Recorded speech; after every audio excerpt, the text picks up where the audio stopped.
வணக்கம். With love அப்படிங்கிற படத்தோட ரிவ்யூ தான் பார்க்க போகிறோம். அபிஷான் ஜீவிந்த் வந்து இயக்கி கதாநாயகனாக நடிச்சிருக்கு அப்படின்னு நினச்சிக்காதீங்க, பல பேர் தப்பாக எடுத்துக்கிறாங்க. ஸோ ஸ்டார்டிங்லேயே ஒரு கிளாரிஃபிகேஷன். மதன் அப்படிங்கிற ஒரு இயக்கி அபிஷான் ஜீவிந்த் வந்து பார்த்திங்கன்னா தன்னுடைய 2வது படத்தில் தோன்றியிருக்காரு. முதல் படத்தில் டூரிஸ்ட் ஃபேமிலியில் டைரக்ட் பண்ணியிருப்பார். இதில் வந்து ஒரு கதாநாயகனாக வந்து பார்த்திங்கன்னா அறிமுகமாயிருக்காரு. அவர் கூட வந்து அனஸ்வரா அப்படிங்கிற வந்து கேரளாவை சேர்ந்த ஒரு நடிகையும் வந்து நடிச்சிருக்காங்க. இவங்க 2 பேரும் நடித்த இந்த படம் எப்படி இருக்குது அப்படிங்கிற பற்றி சொல்கிறதுக்கு முன்னாடி இதோட ஒன்லைன்லேருந்து போயிடலாம். நீங்கள் ட்ரெய்லர் பார்த்தவே தெரிஞ்சிருக்கீங்க. இது ஒரு லைட் ஹார்ட்டட் ரொமான்டிக் மூவி அப்படின்னு சொல்லிட்டு ஆல்மோஸ்ட் இந்த படத்தோட கான்செப்ட் என்ன அப்படிங்கிறத ட்ரெய்லர்லேயே வந்து ரிவீல் பண்ணியிருப்பாங்க. கதாநாயகனும் கதாநாயகியும் சந்திக்கிறாங்க. அப்படி இருக்கிறப்போ வந்து அவங்க 2 பேர் சேராமல் இவங்க கடந்த காலத்தில் வந்து பார்த்திங்கன்னா வந்து லவ் பண்ணியிருப்பாங்களே, ஸ்கூலில் க்ரஷ் இது மாதிரி லவ் பண்ணி சொல்லாமல் இருப்பாங்களே, அவங்ககிட்ட போய் நம்ம வந்து நம்மளோட காதலை சொல்லக்கூடாது அப்படின்னு சொல்லிட்டு நம்ம கதாநாயகி கேட்குறாங்க. சரி, வேறு வழியே இல்லாமல் ஒத்துக்கிட்டு வந்து பார்த்திங்கன்னா கதாநாயகனும் வந்து அவருடைய ஒரு காலகட்டத்தில் லவ் பண்ண அந்த லவ்வர் அந்த பெண்ணை நோக்கி போயிட்டு வந்து பார்த்திங்கன்னா ப்ரொப்போஸ் பண்ண போகிறாங்க.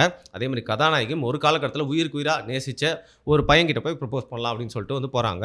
பட் இந்த ட்ராவலை 2 பேருமே வந்து சேர்ந்து செய்கிறாங்க. என்ன ஆச்சு, போயிட்டு 2 பேருமே வந்து லவ்வை சொன்னாங்களா, அப்படி சொன்னப்போ வந்து அவங்களோட ஒரு காலகட்டத்தில் அவங்களுக்கு கிடைக்காத காதல் இந்த நிகழ்காலத்தில் வந்து கிடைச்சதா அப்படிங்கிறதா வந்து கதை.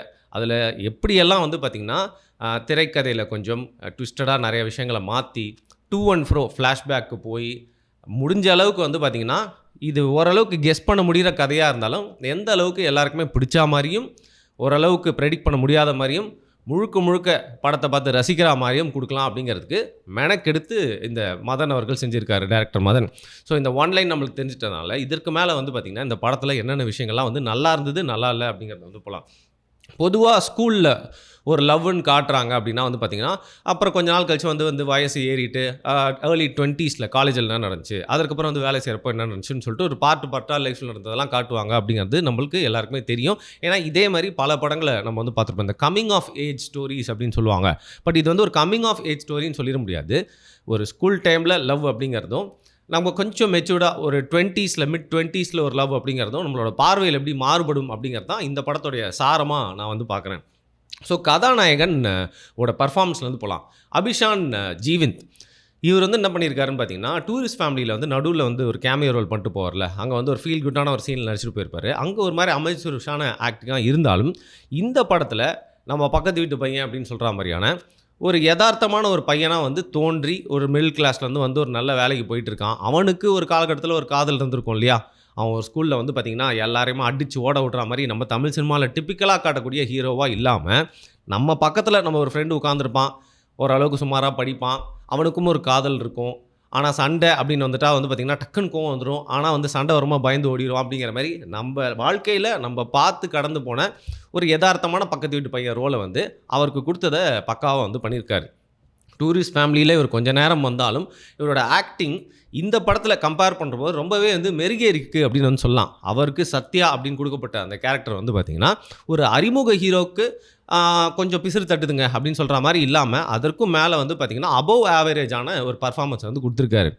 அவருக்கு கொடுக்கப்பட்ட அந்த ரோலில் வந்து நிறைய சீன்ஸில் இதற்கு முன்னரே நம்ம பார்த்த கதாநாயகர்களின் சில சாயல்லாம் வந்து தெரிஞ்சாலும் குறிப்பாக வந்து பார்த்திங்கன்னா ஒரு படத்தை வந்து டைரக்ட் பண்ணி அந்த படத்தில் கேமியோ பண்ணிவிட்டு அதற்கப்புறம் அடுத்த படத்திலே தன்னையே டைரக்ட் பண்ணி ஹீரோவை மாற்றிக்கிட்டால் பிரதீப் ரங்கநாதனுடைய சாயல் அங்கே இங்கே வந்து போனாலும் ரொம்ப இயல்பான ஒரு ஆக்டிங்காக அவரால் முடிஞ்ச அளவுக்கு வந்து வெளிப்படுத்தியிருக்காரு. நிறைய இடங்களை எமோஷனில் கடத்துறது மட்டும் இல்லாமல் முடிஞ்ச அளவுக்கு உடல் மொழியிலையும் அந்த கேரக்டருக்கு என்ன நியாயம் செய்ய முடியுமோ செஞ்சு ஒரு கதாநாயகனாக இந்த படத்தில் வந்து அவர் ஜெயிச்சிட்டாரு அப்படின்னு தான் சொல்லலாம். ஏன்னா இந்த படம் ஜெயிச்சிருச்சு அப்படின்னு தான் நான் நினைக்கிறேன்.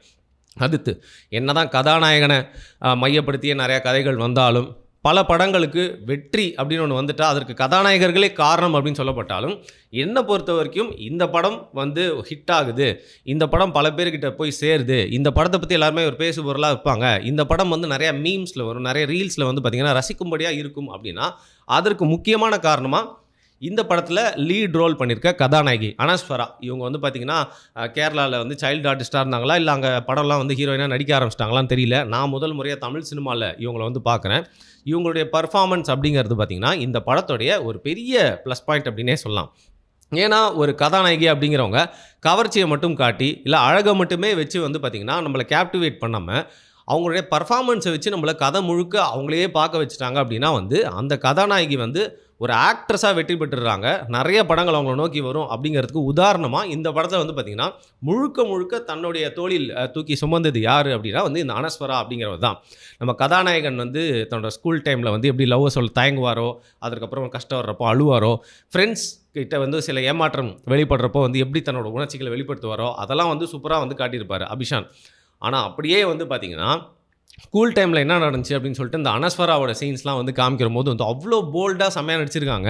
அவங்களோட எக்ஸ்பீரியன்ஸ் அஸ் அ சைல்டு ஆர்டிஸ்ட்டாக என்னன்னு தெரியல, இதில் வந்து பார்த்திங்கன்னா சும்மா ஏறி அடிக்கிற மாதிரி ஒரு ரோல் அவங்களுக்கு கொடுத்ததுனால வந்து பல தரப்பட்ட எமோஷன்ஸை வந்து அவங்க வந்து சூப்பராக பண்ணியிருக்காங்க. உதாரணத்தில் நம்மளோட ஸ்கூலில் ஜாமெட்ரி பாக்ஸில் சில கூர்மையான விஷயங்கள்லாம் இருக்கும், அதை வந்து நிறைய பேருக்கு எதற்கு பயன்படுத்துறது அப்படின்னு தெரியாது.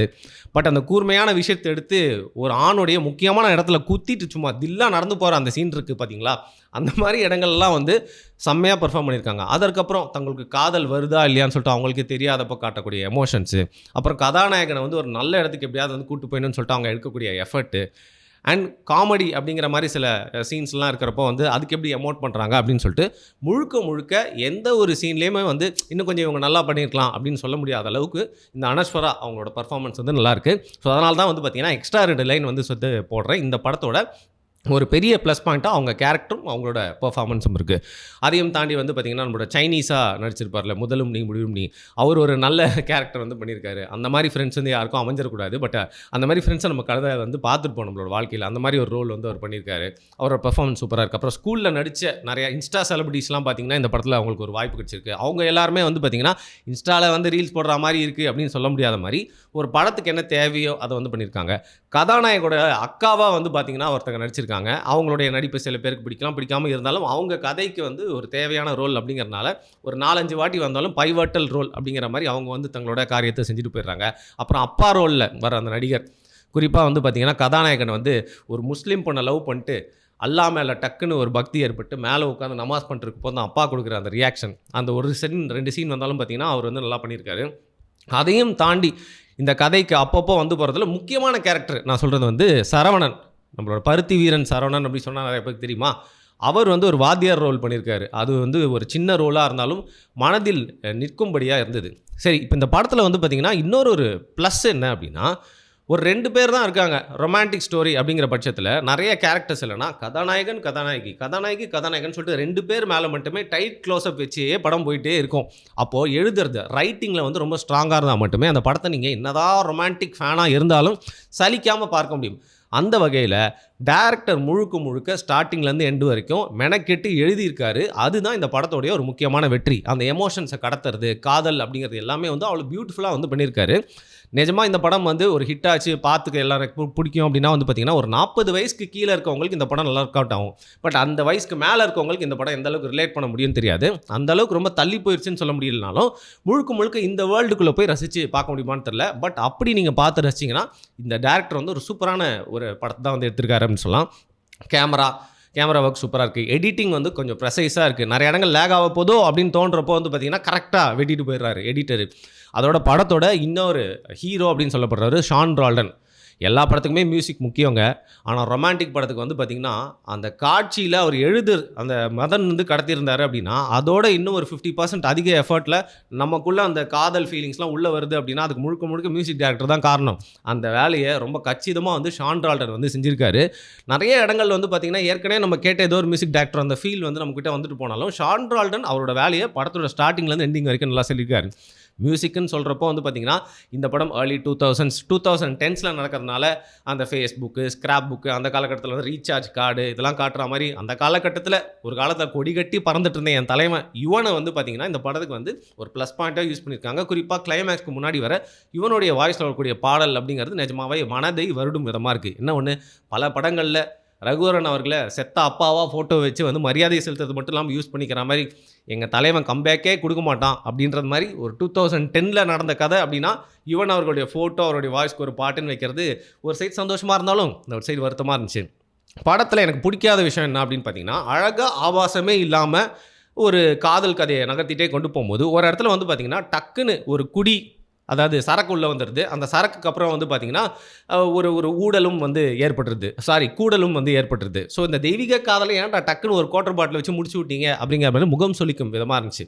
இன்னொரு இடத்துல வந்து பார்த்திங்கன்னா நம்ம கதாநாயகன் வந்து ஒரு முன்னாள் காதலி கிட்ட போயிட்டு, அதாவது தன்னோட லவ்வை சொல்கிற மாதிரியான சீன் வரும். முன்னாள் காதலி கல்யாணமானது மட்டும் இல்லாமல் பக்கத்தில் ஒரு குழந்தையோடு இருப்பா. பக்கத்தில் ஒரு குழந்தையோடு மட்டும் இல்லாமல் வயிற்றில் ஒரு குழந்தையோடு இருப்பா. அப்போ போயிட்டு அந்த லவ்வை சொல்லி ப்ரொப்போஸ் பண்ணுறது, அதற்கு அந்த முன்னாள் காதலி வந்து பார்த்திங்கன்னா ஒரு ஆன்சர் சொல்கிறது அப்படிங்கிறது எல்லாமே வந்து ஏற்றுக்கொள்ளும்படியாக இல்லாதது மட்டும் இல்லாமல் முகம் சொலிக்கும் விதமாக இருந்தது. கதாநாயகியும் முன்னாள் காதலன் கிட்ட லவ் சொல்கிற மாதிரி சீன் வரும். இந்த மாதிரி ஒரு 2-3 விஷயங்களை தவிர்த்து இந்த படம் வந்து பார்த்திங்கன்னா ஒரு க்யூட்டான ரொமான்டிக் மூவி. எனக்கு நல்ல டைம் பாஸ் ஆச்சு அப்படின்னு சொல்லலாம். இந்த வாரம் தமிழ் சினிமாவில் ரிலீஸ் ஆகிருக்கிற ஒரு 2-3 படங்களில் இது ஒரு முக்கியமான படமாக பார்க்கப்பட்டு ரேஸில் இந்த வீக்கோட வின்னராக வித் லவ் படம் மாறுறதுக்கு எல்லா வாய்ப்பும் இருக்குது. ஸோ இந்த வீக் நீங்கள் போய் இந்த படத்தை பார்க்கணுன்னு நினச்சா தாராளமாக வந்து பார்க்கலாம். தப்பிச்சு ஆப்போசிட் சைடில் ஓட வேண்டிய ஒரு படம் இல்லை. வித் லவ் படம் என்னோட ப்ரெடிக்ஷனில் வெற்றி அப்படின்னு நான் பார்க்குறேன். நீங்கள் ஒருவேளை பார்த்துருந்தீங்க அப்படின்னா உங்களோட ரிவ்யூ என்ன அப்படிங்கிறத சொல்லுங்கள். இதை தாண்டி இந்த படத்தில் ரசிக்கும்படியாக இருந்ததும் வெறுக்கும்படியும் இருந்ததும் என்ன அப்படிங்கிறத உங்களுடைய பார்வை என்னன்றதை கீழே மறக்காமல் கமெண்ட் பண்ணுங்கள். நன்றி.